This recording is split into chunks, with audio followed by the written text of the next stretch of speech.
All right, let's get started. It's past 2 o'clock. Everyone's here. Jill is not here. John, can you do a roll call for us? Stephanie? Yeah, here. Sina? Here. Joe? Yeah. Jane? Here. And Jessica? Very much. And by the way, we have a new board member. For those of you who weren't here earlier, our newest board member is Jessica Meeker right here, far left. So welcome, Jess. I hope this is all that you expected it would be. And some. So the first item then is the reading of the minutes from March. Do I have a motion to accept the minutes? So moved. Is there a second? Second. Any comments about the minutes? I'm saying Mr. Tompkins. Yeah, I know, said I was gonna just let it go, What but do you do? it is, I think Jill had it down as Thompson as opposed to Tompkins. Not everywhere, I think the computer probably. It's right there. For certain spaces. I All think a quick like flying function, Yeah. you know. right. I didn't even know, and I just might be confused. No, you're right. I see what it was. Does that rise to the level of an amendment, Chris? Any other comments on the minutes? All right, I guess if you don't mind, doing a roll call vote since Jill's not here. Or I could designate I'll somebody do else. it. All right, Chris. thank you. Joe? Yep. Jane? Yep. Sina? Stephanie? Yes. Jessica? Great. 5-0. Very much. Any public comment? Anybody have a public comment? All right, moving on to the resident council reports. They're the same, everything's going good with them, so. All right, ED reports, John? All right, we got the Hines Endowment Grant which is going to be used for the Stout assessment, where they're going to come and do a site-wide assessment, essentially of the health overall of the housing authority. Joe and I met with them last Friday by Teams meeting. It's going to be a very extensive project. I think it's going to be very beneficial to the housing authority. It's going to involve a lot of work from me, but it'll be good. It'll be good. They seem very enthusiastic and have a handle on how they would approach things. So I'm looking forward to that. Next item on there, I have Spring Energy. For natural gas, you pay two different vendors. We pay National Fuel for the gas, and we pay Spring Energy for the delivery of the gas. And in a number of years past, we used to have contracts with Svets Consulting where they would lock in a contract rate. We've not been under contract for a few years. We are now as of April 1st because I reestablished with them. But during the interim, when we were not in contract with them, we had two of the coldest months in a number of years, and there were things that affected the cost of natural gas. So we got hit with a bill in February. It's not going to be in your packet for these instances. I'm paying it in April, but I'm making everybody aware of it. The typical cost for Sprague Energy for approximately 10 months of delivery runs approximately $50,000. The catch-up bill for usage over contracted amount when we're paying market rate for February was approximately $50,000. And that's just the catch-up amount. So that is absolutely going to affect our bottom line for fiscal year ended 2026. So I want to make everybody aware of that. The next thing that's on there is another item I've mentioned before, that the way we pay our insurances, we pay them in full rather than spreading them out. You save a fair amount in doing that, but it skews the financials early on. And last month, some of the bills that were paid were for the flood insurance and the cyber insurance. And then those were fairly sizable chunks, but the ones that we're paying today for property and casualty and then some of the miscellaneous things like, there's director insurance and some other office things. The one is $197,000, and the other is $35,000. So the financials for a few months going forward will be, and you need to keep that in the back of your mind in assessing where we're actually at. Cell phones, we had a FirstNet contract with the cell phones, and I took a look at that. We're constantly paying a little over $1,000 a month, and we had 18 phones and 6 tablets, and I have this down to 9 phones and 1 tablet. So the savings will be significant. The two other things, Jill's not here today, as Joe mentioned. The reason Jill's not here is I used to be the hearing officer for when there were informal hearings for either applicants who'd been denied who wanted informal, or tenants who were facing some type of charge and wanted an informal hearing. I'm not eligible to hold that role, being the executive director now. So Jill is taking the same training that I took. She's been training all day yesterday and today. She will be our new hearing officer going forward. I have a question. Yes. Is she taking over your old job? Is that her job? No.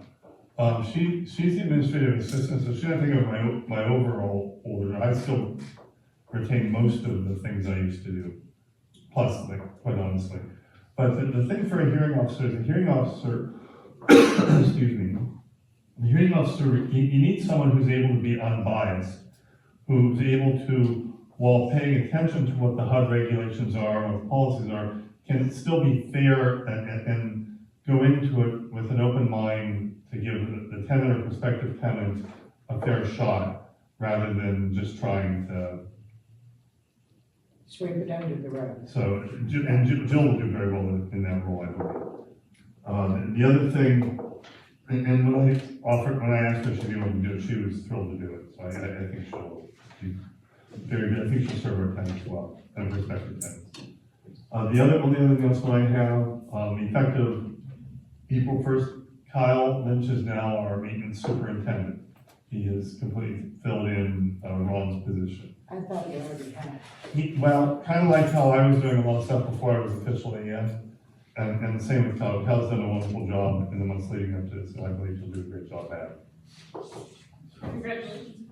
And that's all I have. Oh, there will be one actionable item. I mentioned the Stout contract, and Chris's recommendation. I went ahead and signed it, but once we got the grant and to move forward with Stout. But he said after the fact it should still be ratified by the board, so the Stout agreement is in your packets, and it will be the only actual item that I have on the current listing. We should probably at next month's meeting revisit the bank signers on everything. We still have some people on there that are no longer board members, and so we should update that. Joe and Jane and I are on some of them, not all of them, and we should have at least a third or fourth one added as well. So we will make that resolution in the meantime.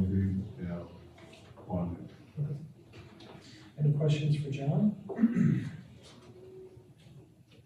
By the way, Jess, feel free to ask lots of questions. I know when I was first time on the board for the first however many months, still today, I'm really asking a lot of questions to get clarification. I'll echo what John said about the Stout agreement. So a little bit more just for people to be aware of. Some of you, we've talked about this, but so Stout is an independent agency. They're going to be coming in here and they're going to be doing a survey, an examination, an assessment of the entire housing authority. They're going to be talking to staff. They're going to be talking to residents, and they want to hear from as many residents as possible. I don't know that they figured out exactly how they're going to do that. It could be meetings, it could be surveys, but I just want to make you all aware of this, and anybody who's watching who lives in housing. We want to get as much feedback as possible. And again, they're an independent agency, so they're going to provide a neutral, independent perspective on all of this. So it goes for staff, it goes for residents. as much input as you can provide, the better for us, so we get a comprehensive picture of where we're at. Stout itself, I'm not, the little bit that I am familiar with them, they have experience working with housing authorities. I know that they've worked with both the New York City Housing Authority in the past. They've also, maybe still currently working with the Pittsburgh Housing Authority. So they're used to working with housing authorities, particularly much bigger, much larger housing authorities. So just putting that on everyone's radar. You want to take that, Barb? No, I don't. So if there's nothing else, we can move on to the capital fund grant program. All the towers, port renovations are continuing along. The original, the last projected date of completion was April 17th. They have moved it to June 15th. I think it's June 15th is what was determined the contract meeting passed. So the renovators will be here I'm until, sorry, what? the renovators will be here until the 20-something of June? There'll be more than just that. Yes, they'll be working on the phase one innovation. Yes, their projected date of final completion at this point is June 15th. Excuse me. However, the other thing they're doing, the half of the building that was not renovated, we're going to be upgrading the electrical in order to finish installing all the electrical stoves, swapping out for the gas ranges. And that's a separate project. We were awarded a hazard-related grant for that. This will be what's covering that. And that will be taking place for a number of months, well beyond June. Because for that one, in order to, it's not as simple as yank the gas stove and plug in an electric. For the half of the building that's not been renovated, they're going to have to redo the electrical for all the units on that side. The panel that's there right now is behind the splash guard at the sink, and it's not a big enough panel. They have to move up to a 30-watt panel, and that'll have to be moved and located elsewhere in the apartment. And in doing that, they're gonna have to rewire everything.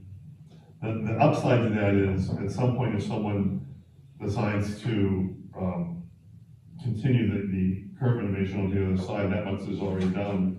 But in either case, that needs to be done in order to do what's necessary to put the electric stoves in. I have another question, because I do talk to the contractors Yeah. about what they're doing, and they said they're gonna have to get into our side of the building also to wire it for the fire alarms.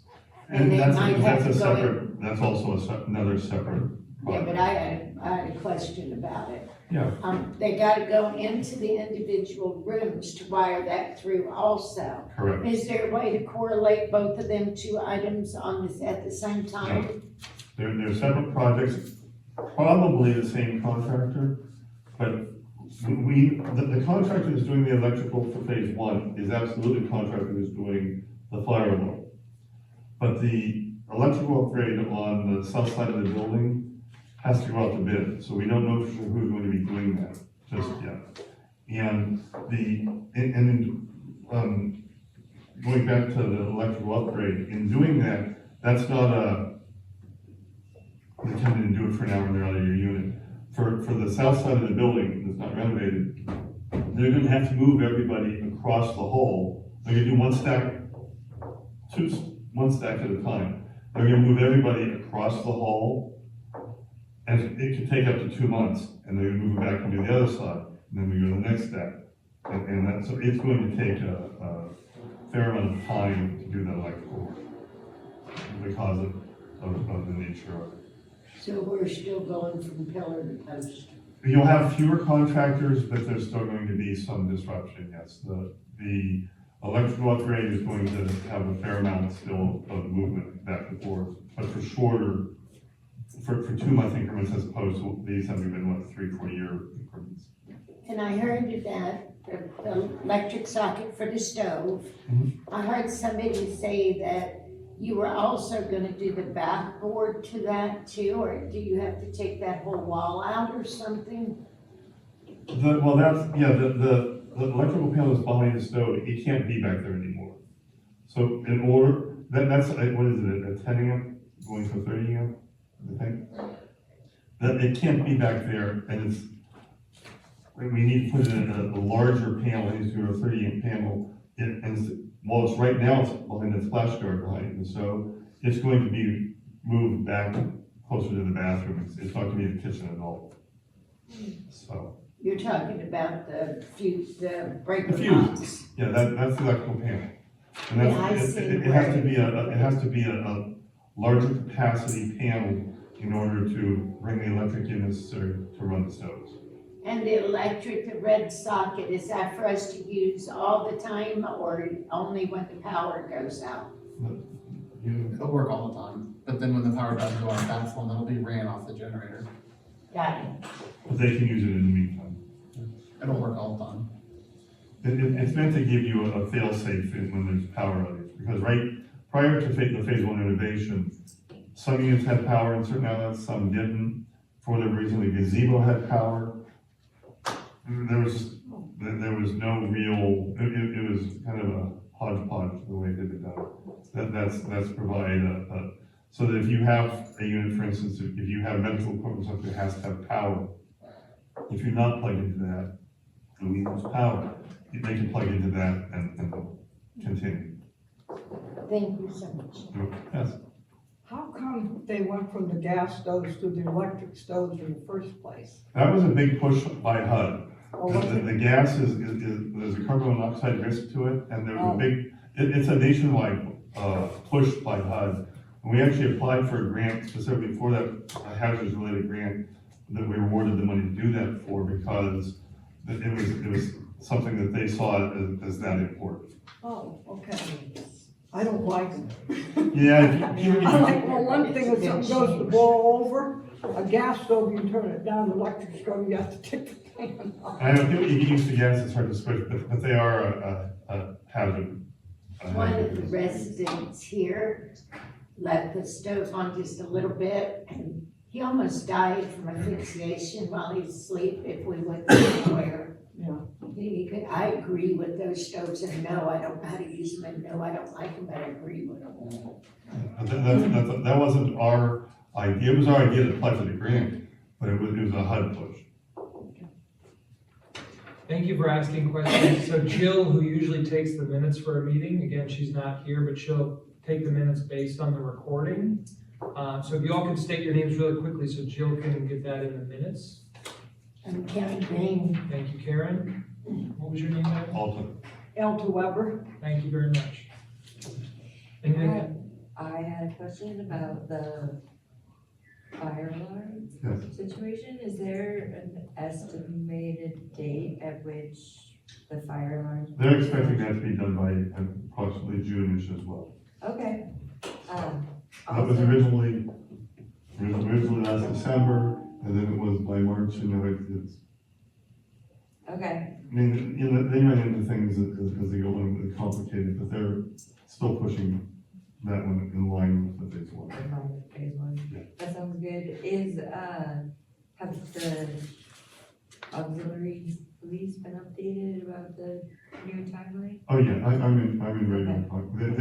They are absolutely wonderful. They have saved us a tremendous amount of headache and worry. When this whole thing came about, we had a power outage, in the city in June of last year. And when the power came back on, it fried our system. And the fire department obviously came in and we lost, if you have more than 5 floors, you have to have an audio component to your system. It fried that completely. It fried all the detectors on the first floor, I think.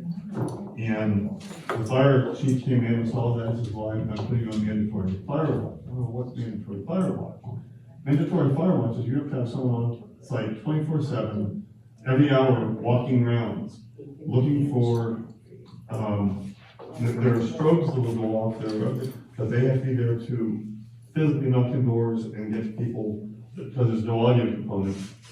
You know, but the alarms aren't working, some things. So we were, you know, and this occurred late on a Monday afternoon. And there wasn't anybody on staff, let's say, that was open to doing every evening and weekend and holiday. And it was suggested to reach out to the city police and to the fire, the police auxiliary, and they stepped right up to the plate. They've been phenomenal, the work that they've done for us. They never told them to do it, but this is still, I believe, like, even though it's going on longer, I believe we're compensating them for it. I don't have to do anything for free. And I believe they're still quite happy to serve our people. Thanks for providing that context. Well, I thought I'd give a Yeah. little context of it, that there's a lot that they've, yeah, so. Did we get to the end of the capital fund? Yeah, I think that's all three of them. Okay. Any other questions for John? Thanks, John. Moving on to Tommy Joe. Okay, for Al Morgan and Scudder Sites, we have 2 new leases, 7 annual certifications, 4 interims, and eviction notices 3, and notices to vacate 1. And for Gil, we had no new leases and 8 recertifications, 2 interims, eviction notices 2, notice to vacate 0. And I have 1 person on the bedroom list for 1 bedroom, 7 for the 2 bedroom, 2 for the 3, 2 for the 4, and 2 for the 5 bedroom. Any questions for Tommy Joe? Quick question, the 1 bedroom, 1 person. I thought we closed the waiting list for 1 bedroom. We did, but I'm not sure how that went, because I don't do those applications. That would be a question for Ms. Paul. This is what's actually come up on my report. She puts that on the report. I don't know why or how it got there. Do we have any sense of that? We have 49 people on the list for Holland Towers that were there prior to closing all this. Actually, 40 now. We had 40, I guess it's 40. Well, we have the 1 person on for Al Morgan Scattered Sites, and currently now we have 1 person on the 1 bedroom. What we have coming up is a 1-bedroom vacant unit, but it's upstairs. We have to find somebody who is not handicapped. So we have to go through these applications to see, we have to figure out, their age, what their requirements are, and things of that nature. And I think this person she found specifically for me to put in that 1 bedroom. Gotcha. I'm guessing That this, makes sense. because I didn't discuss this with her. And some background, we have a high demand for 1 bedrooms, but a limited supply. So it was a few years ago that the board 2021. voted to That's when the close board the closed waiting it. list because it was so.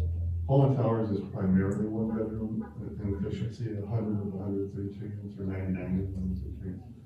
But there's only, on a Gilbert, 100 units, only 4 of them are 1 bedroom, and then there's what, 6 or 7 and 4. I turn over to, but very small amount of them, and they turn over extraordinarily slowly. So that even if we have an open wait list, Holland Towers is shut down because of the renovation. Even if we were to open a wait list for the rest of our family sites, there's so few of them and people so rarely give them up, that other than like this one instance, you're usually looking at somewhere between 5 to 8 years of a wait, so. All right, any questions I've already asked, but again, for Tommy Jo? Shar, please, Shar. For new leases, we had 0 in March. Annual recertifications, we had 7. No interims, no eviction notices, no notices to vacate. There are still 40 on the waiting list. No housekeeping inspections, and that's it. Any questions for Shar? Shar, maintenance report, John. In March, there were 120 work orders generated. There were 21 outstanding still. Of the work orders that were generated, 85 of them. I'm sorry, I heard there were 85 tenant generated, 5 management generated, 2 vacancy fix-up work orders, and there were 6 units completed. Any questions for John about maintenance report? All right, Kyle, extermination report. Holland Towers will currently treating 3, and Adams Hill, 2 treating. So we're same as we were last month for Holland Towers. Yeah. And we're up 1 from last month with Gil, correct? Yeah. Anything more to say on the 3 here? I'm gonna schedule them next week, probably toward the end of the week, for our guy to go in and re-inspect them to see if we need to get them treated again, or if we're good to do them. So those are the same 3 that were on the list last month. And then also, I'm discussing with the exterminator, our in-house guy, to, scheduling like another quarterly inspection to just go inspect all units again, since they're so low now, just go do a re-inspection to see what we got. Any questions for Kyle? All right, section 8, housing choice voucher report, Vanessa. We've got 166 units under contracts, 1 poured in, 0 poured out, 24 MASH vouchers, and 1 ownership. There was 322 on the waiting list. There was 2 outstanding vouchers, 0 new contracts, 1 poured in, 5 recertifications, and 6 interims. Any questions for Vanessa? Vanessa, I've been hearing a lot from folks who work with you vis-a-vis their tenants, and they all say you're doing a fantastic job. I'm hearing nothing but good things about it, so All true. please keep it up. Yeah, my neighbors said the same thing. Richard? 31 inspections total, 13 passed, 12 failed, 2 inconclusive, 2 abated, 2 not stated. Questions for Richard? Thank you, Richard. Jill's not here. Any updates on applications from you? She put her numbers in here, it says she received 23. 6 for paper. She received 6 paper and 1 online for 1 bedroom. That doesn't mean they didn't put the process, she's received. And then,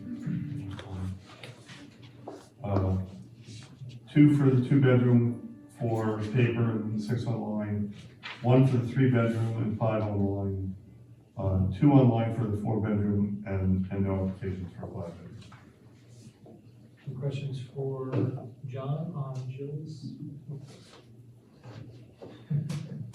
So just so I'm clear, so we've got 6 paper applications, 1 online for 1 bedrooms, or 1 bedroom waiting list is closed. That is correct. So do we get some automated message or? We've talked about, and obviously when the towers does start to graduate, after phase 1's done, and as we start opening more up, we're going to need at that point to open for 1 bedroom for here. You know, we, at that point, look at doing something to at least be able to receive 1 bedroom applications. We can still, the more things we do like section 8, we have several hundred on the waiting list. What the time frame is on that, but at some point we're gonna have to start processing some of those and building that list back up as well. And so currently, if somebody applies for a 1 bedroom, do they get that kind of notification that? Jill sends them a letter, I believe, that explains that she's been trying to hang on, because we've been talking about the need to do something better. So. All right, Barb? President Commissioner report. Easter parties held at Gill in the VFW, the kids got a surprise this year.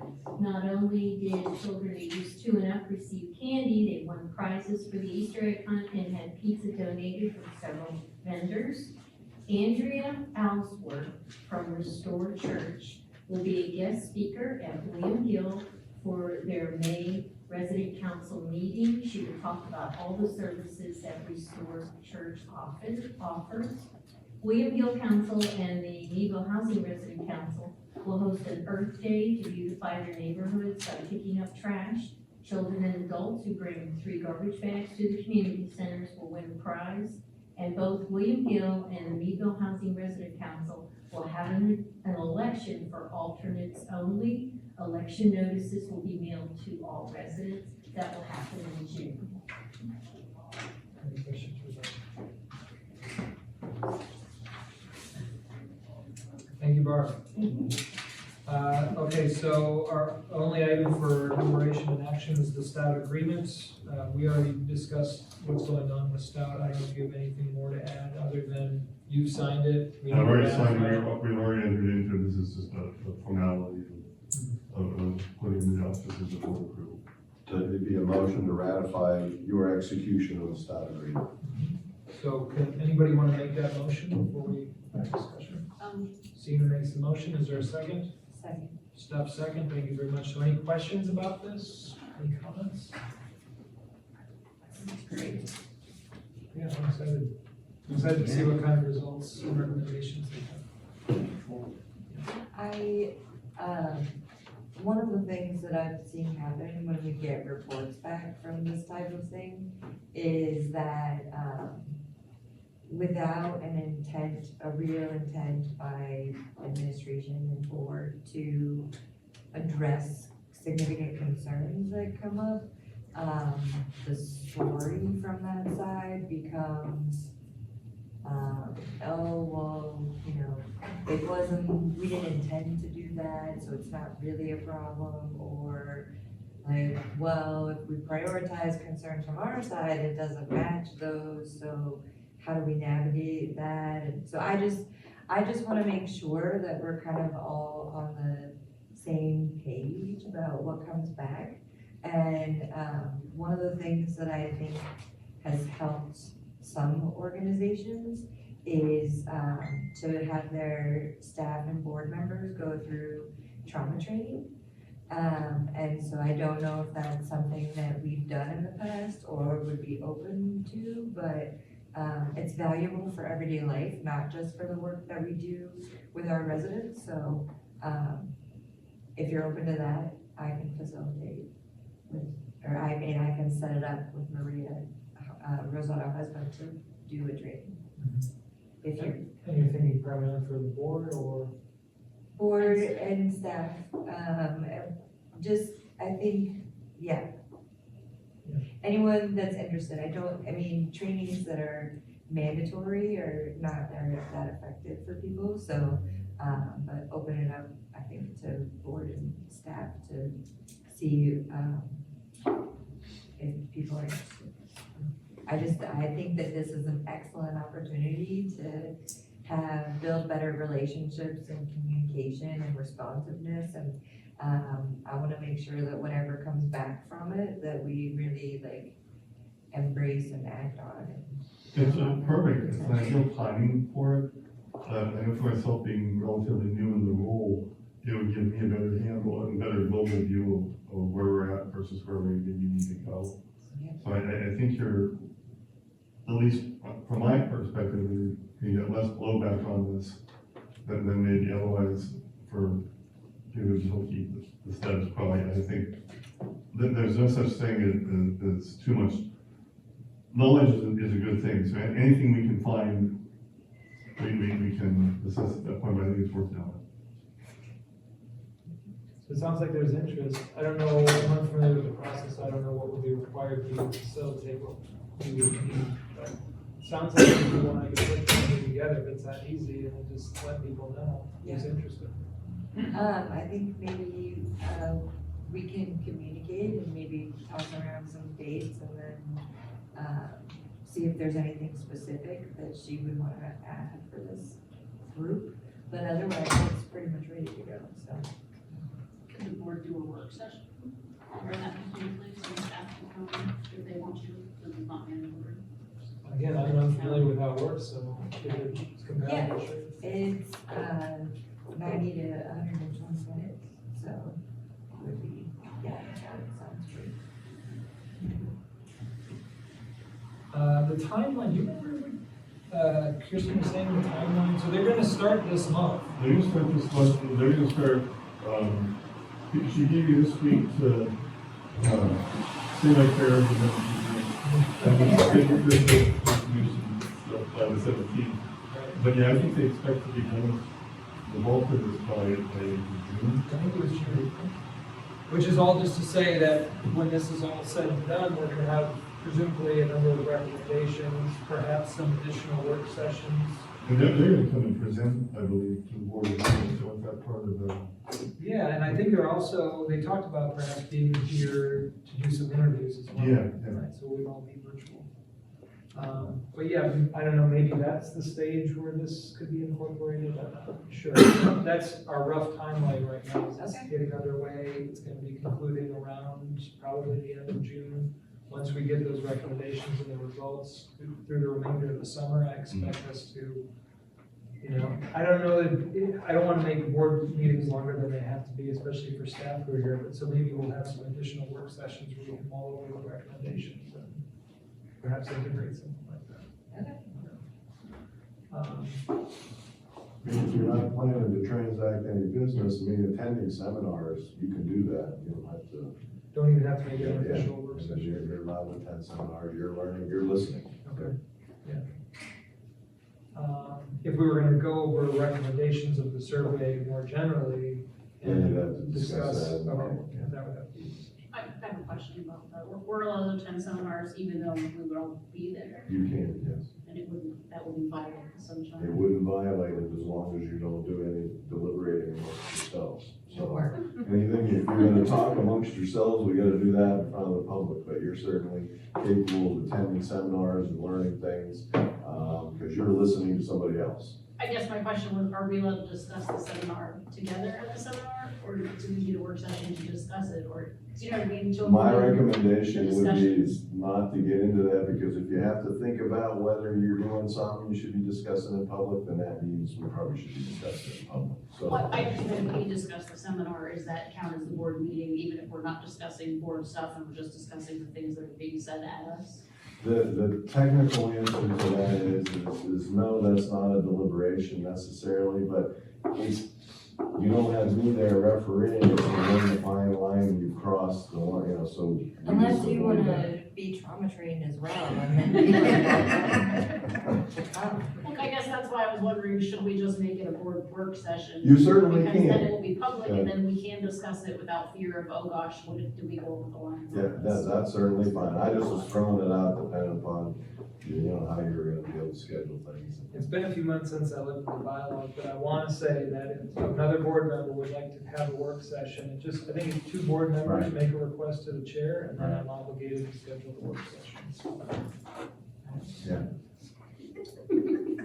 Any other questions about the STAT agreements in this process? Can I get a roll call vote, please, Chris? Joe? Yes. Jane? Yes. Sina? Yes. Stephanie? yes. Jessica? Yes. Motion passes. Great. Treasurer's report, John, financial Okay, statements. the first part of the check registers, all the checks were written for the prior months, they will all be marked checks. The COCC is the central office, and then we go to EMS 1, 2, and 3. EMP 1 is Elm, Morgan, and Scattered Sites. EMP 2 is Holland Towers, and EMP 3 is Gil Collins. And all the checks were written for the month. And when I started doing that, if there's something that's an unusual expense that I want to draw your attention to, that's gonna skew the financials, I've highlighted that, and there's two of them in here. The Horizon Information System, that's our software that we use, and the annual software fee is $7,935. And the other one that's in there, also in central office, is Westguard Insurance, that's our workers' comp policy. And that's $16,755, both atypical expenses from those working.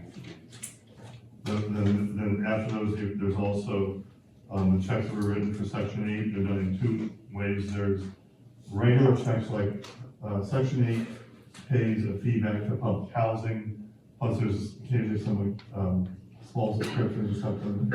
So those will show up on one. And then the other is your Section 8 cap payments and admin fee. Those are the landlord payments and our admin fee. And those are the, so is it, everybody goes through those, if there's any questions or what was this for, or why did we pay this to this person or whatever, I'll do my best to answer that. I had a question when you mentioned the different types of insurance that we pay, so it's sort of related to the Westguard amount that we pay. that you mentioned also flood insurance? we're required to pay flood insurance. So is that because some of the properties are? Some of the properties are in floodplain? flood, considered to be in the floodplain, and we are required to maintain flood insurance on them. Okay, but not. Because our property casualty does not cover that aspect of those properties. Right.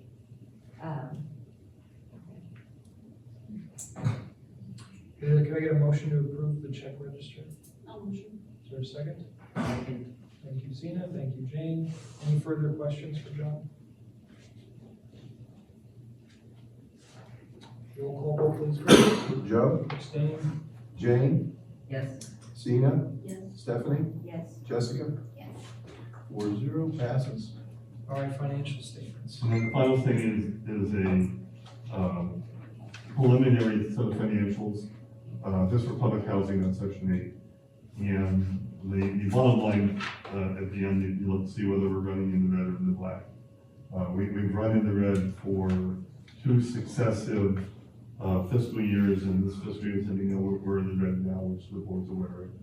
The number that's there is probably not quite as high as that looks, because again, we're starting to take some of the new fiscal year's insurances in there. But we are obviously still in the red, which we. Motion to approve financial statements. Zena makes a motion. Is there a second? Second, thank you, Steph. Any questions for John about financial statements? Roll call vote, Chris. Joe, Yes. Jane. Yep. Sina, Yes. Stephanie, Yes. Jessica, Yes. motion passes. Thank you. Board of Committees, any committee news? No committee news, any new business? This would be a place where if you wanted to raise something as a point of discussion or potential action in the future. I actually had a question, for Barb about the Restore. Church? Yes.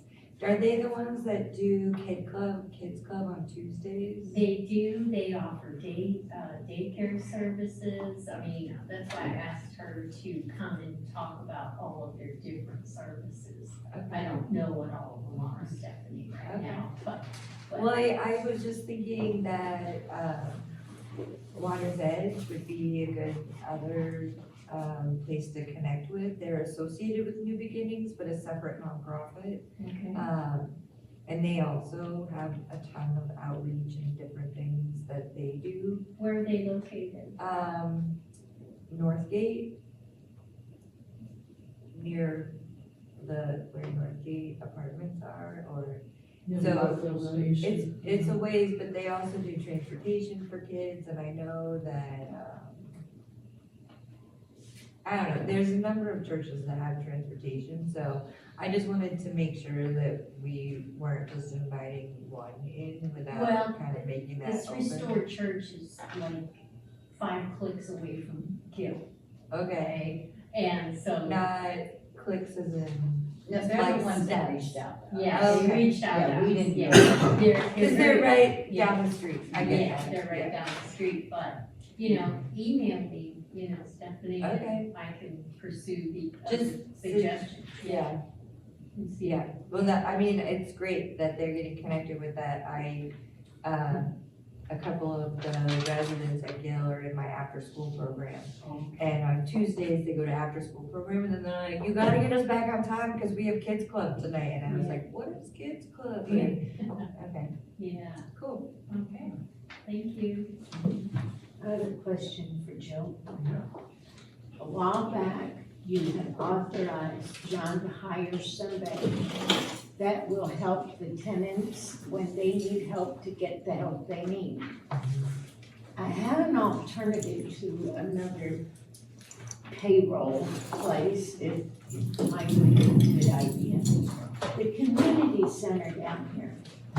Now, they help with in-home healthcare, they've even got a waiver program in case you're too young to get on it. They have people that will come out and assess. They have so many different things at our community center that maybe y'all can get with them, and maybe they can help with these people that need help without you having to deal with more payroll, another worker, all of this It's just a half block down the street. You mean active aging? Yes. They do a lot of work. I know when my sister was alive and she lived here, she was on a waiver program for her in-home healthcare through the community center, through active aging. And they went to the companies to get her workers. So, and because she was under 65. Right. And they have lots of things like people needing protein drinks. They also have a restaurant in there that costs you $3 just for a meal. And they have it every day at 12 o'clock. They have all kinds of things to help you and help the people in here without having the extra expense of another village. It's an option you can look into. I appreciate that, Karen. It was last year, I can't remember what month, where we had folks from Active Aging, folks from CHAPS, I think Center for Family Services all here.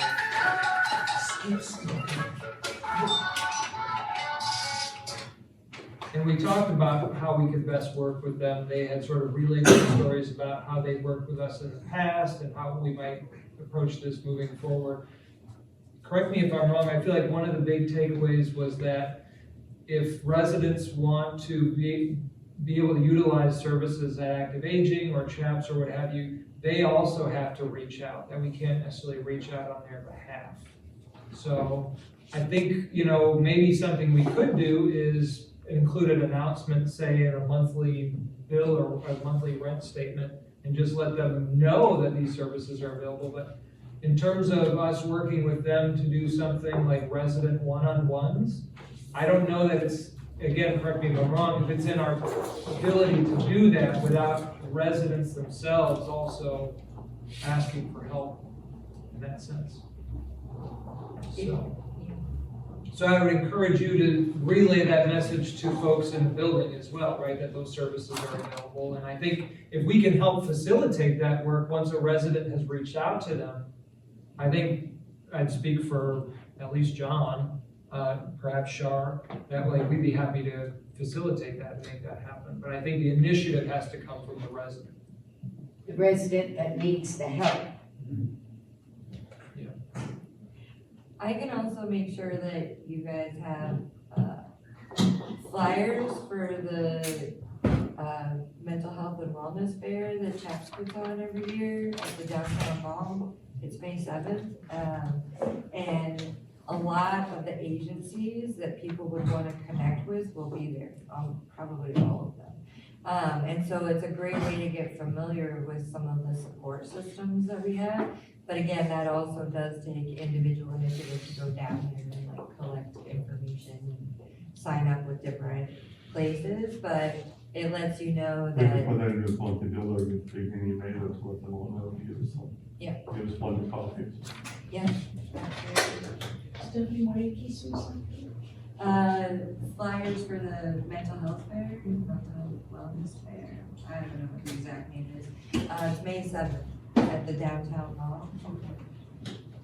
So perhaps if I could make a recommendation that Shar, maybe if you could reach out to both Active Aging and this agency to say, hey, look, we're willing to put something in folks' monthly rental statement if they have a flyer ready to go, right? That kind of itemizes what they can offer. Okay, great.